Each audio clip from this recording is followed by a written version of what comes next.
ओम शांति। सभी एक साथ में, एक स्वर में और बहुत ही प्यार से,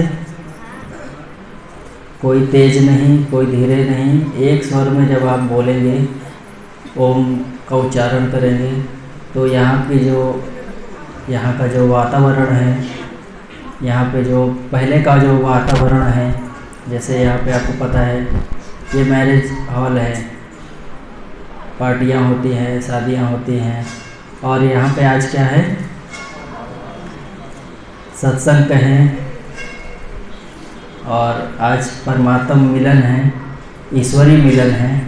तो हमें इस मैरिज हॉल को, इस कैंपस को, इस लॉज को, या ये जो भी कार्यक्रम यहाँ होते हैं, ऐसे हमें इसको चार्ज करना है कि 2 दिन बाद यहाँ जब कोई प्रवेश करे तो उनको लगे कि मैं मंदिर में जा रहा हूँ, ये कोई अलौकिक स्थान है। तो वो कैसे होगा जब इतने सारे लोग, इतनी सारी आत्माएं एक संकल्प में यहाँ पे वो एक संकल्प को रचेंगे, वो सुख में, शांति में जो संकल्प है, तो उससे क्या होगा, यहाँ का पूरा वातावरण बदल जाएगा। इस गेट के अंदर कोई आएगा तो उसके लगेगा कि हम कोई अलौकिक दुनिया में आ गए हैं। जैसे आप मंदिरों में जाते हैं, घर में भी रहते हैं, घर में भी बहुत अच्छे से व्यवस्था बना के रखते हैं, लेकिन मंदिर में क्यों जाते हैं? घर और मंदिर में क्या फ़र्क है? मंदिर में लोग जाके एक संकल्प करते हैं, शांति से बैठ जाते हैं, भगवान से प्रार्थना करते हैं, और घर की बातें वहीं छोड़ देते हैं। तो वहाँ पे क्या होता है, एक वाइब्रेशन बनता है, तो सबको वो वाइब्रेशन अट्रैक्ट करता है। मंदिर में जाके लोग शांति से बैठ जाते हैं। क्यों? क्योंकि संसार अलग है, संसार से बाहर वो चीज़ अलौकिक। देवी देवताओं के बारे में क्या कहते हैं ना, गृहस्थ आश्रम। श्री कृष्ण जी, श्री राधे जी, राम जी, सीता मैया, और अब हम सब के घर में, सबके घर में कुल देवी कुल देवता होंगे। हिंदू धर्म में मान्यता है ना, कुल देवी कुल देवता। तो हम सब भी तो उन्हीं के कुल के हैं ना। अगर कुल देवी है हमारी, कुल देवता हैं, तो हम कौन हो गए? वो हमारे पूर्वज हैं, तो हम भी तो उन्हीं के वंशज हैं। लेकिन हमारे कर्म, हमारे व्यवहार, हमारे संस्कार ऐसे हो गए हैं कि आज हम अपने आप को देवी देवता नहीं कह सकते। लेकिन हर धर्म में ये मान्यता है कि हमारे कुल देवी है, कुल देवता है।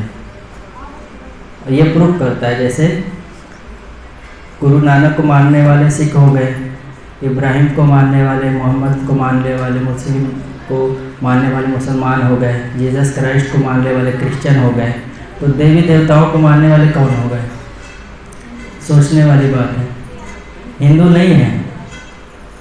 इस सृष्टि में सबसे पहले आदि सनातन देवी देवता धर्म है, और आदि सनातन देवी देवता धर्म की स्थापना स्वयं निराकार परमात्मा करते हैं। जो गीता में उनका वचन है कि हे अर्जुन, यदा यदा ही धर्म से ग्लानि, जब धर्म की अति ग्लानि होती है, धर्म का अति प्रचार होता है, बहुत सारे शास्त्र बन जाते हैं, बहुत सारी मान्यताएं हो जाती हैं, तो सर्व धर्मों का विनाश कर एक सत्य धर्म की स्थापना करने के लिए मैं आता हूँ। महाभारत में दिखाया गया है कि श्री कृष्ण जी जब लास्ट में जाते हैं तो एक निराकार ज्योति बिंदु बन के जाते हैं, वो शरीर को भी वहीं छोड़ देते हैं। और सर्वधर्म मान्य क्या है? निराकार है। सर्व धर्मों की एक पुकार परमात्मा है, निराकार। तो परमात्मा कोई शरीरधारी नहीं है, हम सब शरीर धारण करते हैं। ये सृष्टि रंगमंच पर हम आकर अपना अपना एक्ट प्ले करते हैं, एक्टिंग करते हैं। कोई स्त्री है, कोई पुरुष है, कोई पिता है, कोई माता है, कोई दोस्त है, कोई दादा दादी, कोई बिजनेसमैन है, कोई डॉक्टर है। ये हमारे रोल हैं, लेकिन ये सत्य नहीं है। सत्य क्या है? मैं अजर अमर अविनाशी आत्मा हूँ। जैसे हम कहते हैं ना, मेरे सर में दर्द हो रहा है, मेरे हाथ में दर्द हो रहा है। हमने कभी कहा कि मैं सर में दर्द हूँ? कभी नहीं कहा। या मैं हाथ हूँ? नहीं कहते हैं। मेरा शरीर ये शरीर एक वस्त्र है, किसका? आत्मा का। मेरा वस्त्र क्या है? ये बॉडी। और बॉडी का वस्त्र क्या है? ये कपड़ा। परंतु इसको मानते हैं लोग, जानते भी हैं, लेकिन उसको प्रैक्टिकल लाइफ में लेके कितने लोग चलते हैं? जितने लोगों ने चला उन्हीं का परसेंटेज बना। जैसे महाभारत में दिखाया गया है 5 पांडव और 100 कौरव। मतलब जो धर्म की धारणाएं हैं, जो परमात्मा का राइट मैसेज है कि परमात्मा कोई भी जैसे धर्म की स्थापना कैसे होती है, मैसेंजर आते हैं ऊपर से, परमात्मा के संदेश वाहक आते हैं, वो कुछ मैसेज दिए, उनका मैसेज राइट वे में नहीं समझकर उस संदेश वाहक को ही फॉलो करने लगना, वो धर्म की स्थापना हो जाती है। जैसे 4 धर्म कैसे बने? इब्राहिम आए, गुरु नानक जी आए, बुद्ध आए, क्राइस्ट आए। ये भगवान तो नहीं है, ये भगवान के मैसेंजर हैं। बात समझ में आ रही है? ये सब भगवान के मैसेंजर हैं, भगवान नहीं है। और हम लोग भी भगवान नहीं हैं। भगवान एक निराकार परम पिता परमात्मा है। जैसे हम शरीर वाले हैं तो हमारा पिता कैसा होगा?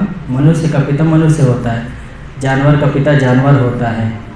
जिस भी आप योनि में जाओ, पशु का पिता पशु। तो वैसे आत्मा कैसी है? हम लोग यहाँ पे तिलक लगाते हैं ना, माताएं बिंदी लगाते हैं, भाई तिलक लगाते हैं। और जब गाड़ी होती है, कोई 4 व्हीलर है, तो ड्राइवर कहाँ बैठता है? पीछे बैठता है या आगे बैठता है? आगे बैठता है। कहाँ पे बैठता है? जहाँ पे कंट्रोल रूम है। कंट्रोल रूम कहाँ है? आगे। सारा इंजन का पार्ट्स और स्टीयरिंग, ब्रेक, क्लच, ये सब चीज़ें वहीं होती है। तो इसलिए आत्मा वहाँ, ड्राइवर वहाँ बैठकर उस गाड़ी को कंट्रोल करता है। उसी प्रकार से आत्मा, ये शरीर का कंट्रोल रूम कहाँ है? कहाँ है? इस शरीर का कंट्रोल रूम ब्रेन है। इसलिए यहाँ पे अगर कोई गोली मारता है तो कोई नहीं बचता है। यहाँ पे गोली मारोगे तो बच जाएगा, शरीर काट दोगे तो बच जाएगा, लेकिन अगर ये खत्म हो गया तो इंसान नहीं बच सकता। ये प्रूफ है कि जब उसका घर ही नहीं रहेगा तो वो आदमी कैसे रहेगा? तो आत्मा का घर है ये। इसलिए आप देखेंगे ना, जो तंत्र विद्या वगैरह करते हैं वो खोपड़ी रखते हैं। क्यों रखते हैं? कि आत्मा उसमें रहती है, उससे भी वो सिद्धि वगैरह करते हैं। इसलिए हिंदू धर्म में मान्यता है खोपड़ी को जलाते हुए तोड़ देते हैं कि आत्मा वहाँ से चली जाए, उसका मोह खत्म हो जाए। तो हम सब एक अजर अमर अविनाशी चैतन्य शक्ति आत्मा है, मन बुद्धि संस्कार के सहित। हमारा संकल्प जब हम विचार करते हैं उसको मन कहते हैं, निर्णय लेते हैं तो उसको बुद्धि कहते हैं, और कोई भी कार्य बार बार करते हैं तो वो हमारा हैबिट, जिसको संस्कार कहते हैं, तो संस्कार में आ जाता है। और अभी आते हैं मेन टॉपिक पे कि ये हमारा जो आज संगठन है, जैसे आप देख रहे हैं ओम मंडली। ओम मंडली जो है, ओम मंडली क्या करती है? ये संस्था क्या करती है? ओम मंडली करके हमारा यूट्यूब पे चैनल भी है। डायरेक्ट यहाँ पर ईश्वरीय मिलन होता है। जैसे हम आपसे बात कर रहे हैं तो मैं आत्मा इस शरीर द्वारा आपसे बात कर रहा हूँ, आँखों द्वारा देख रहा हूँ, कानों द्वारा सुन रहा हूँ, मुख द्वारा बोल रहा हूँ। उसी प्रकार से परमात्मा भी आते हैं। गीता में वचन है ना, हे अर्जुन, मैं पर काया प्रवेश करता हूँ, जिस कारण से मुझे हर कोई नहीं पहचान पाता। वहाँ तक, यहाँ तक के लिखा है उसमें, मूढ़मती लोग मुझे नहीं पहचान पाते। मतलब देह अभिमान में, जो बॉडी कॉन्शियस, जैसे दिखाया गया कि श्री कृष्ण को कौन पहचान पाए? 5 पांडव। 5 पांडव मतलब जो परमात्मा को पहचान पाए, वो परसेंटेज हैं। इस संसार में अगर आप परसेंटेज निकालेंगे तो बहुत कम निकलेंगे जो परमात्मा में आस्था रखते हैं, मानते हैं और फॉलो करते हैं। तो 5 पांडव उनका प्रतीक है, जो परमात्मा को याद करते हैं, मानते हैं और चलते हैं। और कौरव उनका प्रतीक है, जो देह अभिमान, जो मेटेरियलिस्ट, जो भौतिकतावादी, जो बॉडी के ऊपर अभिमान करते हैं, जो सत्ता के ऊपर अभिमान करते हैं, उनको वहाँ पे वो दिखाया गया है, वो प्रतीक है उनके। बाकी रियल में ऐसा कोई ऐसे नहीं है कि इतने लोग थे, 100 में से 5 ही थे या 100 थे, ये परसेंटेज निकाला गया है। ठीक है, तो आज जो ईश्वरीय मिलन होने वाला है उसमें क्या होगा, आज हम ये जैसे मनुष्य का पावर यहाँ पे काम कर रहा है, हम सब इंसान हैं, हमारा एक वाइब्रेशन होता है, लेकिन ईश्वर का जो वाइब्रेशन होता है वो हम लोग से अलग होगा। जब स्वयं परमात्मा यहाँ आएंगे तो यहाँ का जो क्लाइमेट है, यहाँ का जो वाइब्रेशन पूरा चेंज हो जाएगा। ऐसे लगेगा कि हम कहीं किसी अलौकिक दुनिया में हैं। यहाँ पे कई लोग तो मिलन मना चुके हैं, वो जानते हैं, और जो नहीं जानते हैं उनके लिए बताया जा रहा है। और ये जो चित्र देख रहे हैं, ये जो चित्र है ये ओम ओ और माँ, जो इसका जो रहस्य है, अगर कोई भी व्यक्ति, माताएं बहनें भाई जो भी है, उनके जीवन में कोई भी इविल सोल का इफेक्ट है, घर में अगर कोई ऊपरी प्रभाव है, आपको मन में अशांति है, डिप्रेशन है, ये प्रैक्टिकल प्रयोग किया गया है। आप सुबह 21 बार और शाम को 21 बार, या आप ज़्यादा भी कर सकते हैं। एक लय में आप अगर ओम करते हैं, ओम ऐसे, तो आपको 3 से 4 दिन में दवा जो खा रहे हैं ना, धीरे धीरे दवाई कम होती जाएगी और ख़त्म हो जाएगा, ये गारंटी है और ये प्रैक्टिकल किया हुआ है। आज भी अभी आप अनुभव कर सकते हैं, अभी हम हमारे साथ आप बोलेंगे और फिर आप प्रैक्टिकल अनुभव करेंगे। लेकिन ओम का जो ओम क्यों इतना पूरे विश्व में, देखिए साधु महात्मा लोग भी ओम का उच्चारण करते हैं, जंगलों में जाते हैं, गुफाओं में बैठकर ओम करते हैं। क्यों? क्योंकि ओ मतलब ईश्वर परमात्मा, माँ मतलब मैं आत्मा और परमात्मा के कंबाइंड स्वरूप को ओम कहते हैं। तो जब कोई भी इंसान ओम करता है ना, तो ईश्वर की शक्तियाँ उसमें प्रवेश करने लगती है और फिर उसको एक अलौकिक अनुभव होता है, बहुत ही एनर्जी फील होती है उसके अंदर, और उसका जो ब्रेन होता है, बहुत सारे थॉट्स चलते रहते हैं तो वो शांत हो जाता है। द्वापर युग में, सतयुग, त्रेता, द्वापर, कलयुग, ऐसे 4 भागों में ये बटा हुआ है पूरी सृष्टि चक्र। जैसे सुबह दोपहर शाम रात होता है, 4 मौसम हैं, 24 घंटे हैं, तो ऐसे चक्र है ये सारा। तो उसी प्रकार से सतयुग, त्रेता, द्वापर, कलयुग ये भी एक चक्र है। तो जब द्वापर युग आता है, पहले आदि सनातन देवी देवता धर्म होता है सृष्टि पर, सबसे पहले देवी देवताएँ होते हैं। फिर जब त्रेता आता है तो थोड़ा डाउन होता है, फिर द्वापर आता है तो देवी देवताएँ नहीं होते हैं। तो जब देवी देवताओं का जब प्राय लोप हो जाते हैं, अपने आप को भूल जाते हैं, साधारण मनुष्य बन जाते हैं, तो जंगलों में जब साधु महात्मा जाते हैं, वहाँ पे एक गहन शांति होती है जहाँ मनुष्य नहीं होते हैं, पशु पक्षी प्रकृति के बीच में। आज भी आप जाएंगे कहीं, आप ऐसे जगह जाइए और आप आँख बंद करके बैठ जाइए, आपको एक ध्वनि सुनाई देगी। आँख बंद करेंगे तो वो ध्वनि होती है, ये ध्वनि आप प्रैक्टिकल अनुभव कर सकते हैं। और जो हमारे वैज्ञानिक लोग हैं वो लोग भी बताते हैं कि अंतरिक्ष में एक नाद है, ध्वनि है, जिसको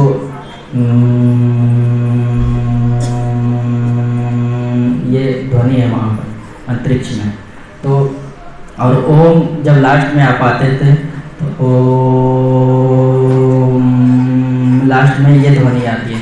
तो ये ध्वनि और वो ध्वनि जब मिलती है ना, तो आपके अंदर एक शक्ति का जन्म होता है और वो आप प्रैक्टिकल अनुभव करेंगे। तो इसलिए ओम जो है ना बहुत ही पावरफुल मंत्र है और बहुत ही ज़्यादा प्रभावशाली है। ये हम सब अभी आज अनुभव करके देखते हैं, ठीक है बातें, और इसके बाद फिर और बातें बोलते हैं, पहले इसका प्रयोग करते हैं। एक साथ में सभी एक स्वर में बोलेंगे, कोई ज़्यादा जोर से भी नहीं और ज़्यादा ताकत भी नहीं लगानी है। और ओम ध्वनि करते समय ये फील करना है, ईश्वर परमात्मा, निराकार परमात्मा शिव बाबा की संपूर्ण शक्तियाँ मुझ में आ रही हैं और मेरे द्वारा प्रकृति के चारों पांचों तत्वों में प्रवाहित हो रही है। और आपको आँख बंद करके फील करना है आपके बगल में कौन बैठा है या आपके घर में क्या हो रहा है, या जिसको आप बुलाने वाले थे वो अभी तक आए नहीं, कुछ याद नहीं करना है। आपको ये सोचना है कि यहाँ पर सिर्फ मैं हूँ और परमात्मा के साथ मैं योग लगा रहा हूँ। अपनी अपनी सभी आंखें बंद करेंगे और मेरे साथ एक स्वर में सभी बोलेंगे, ठीक है? और सभी लोग शांति से बैठ जाएं, आंखों को बंद करें और ओम ध्वनि का उच्चारण करें। आपको बहुत ही अच्छा अनुभव होने वाला है।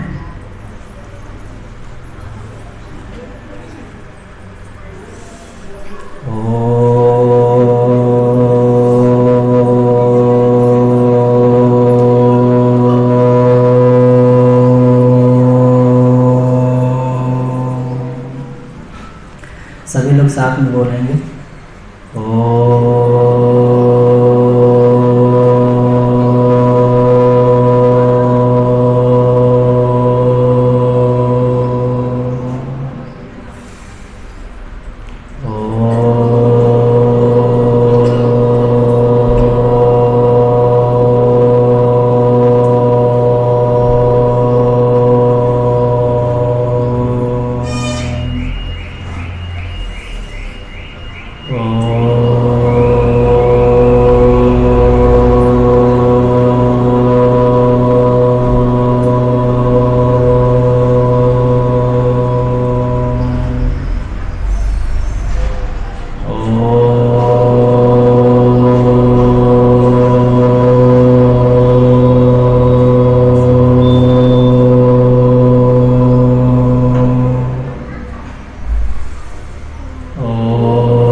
सभी लोग अपना आंखें बंद करे रहेंगे और आंख बंद करके इस गहन शांति का अनुभव करेंगे और संकल्प करेंगे ईश्वर की शक्तियाँ मुझ में प्रवेश कर रही हैं और मुझ में प्रवेश करके मेरे द्वारा प्रकृति के पांचों तत्वों में प्रवाहित हो रही हैं। 1 मिनट तक सभी आँख बंद करके इस संकल्प को दोहराएंगे मन ही मन और महसूस करेंगे।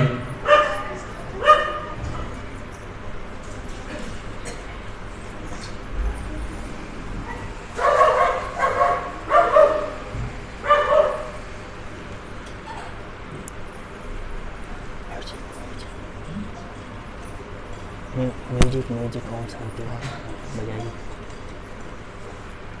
टाइम हो गया, फिनिश करना, अच्छा भाई को। हाँ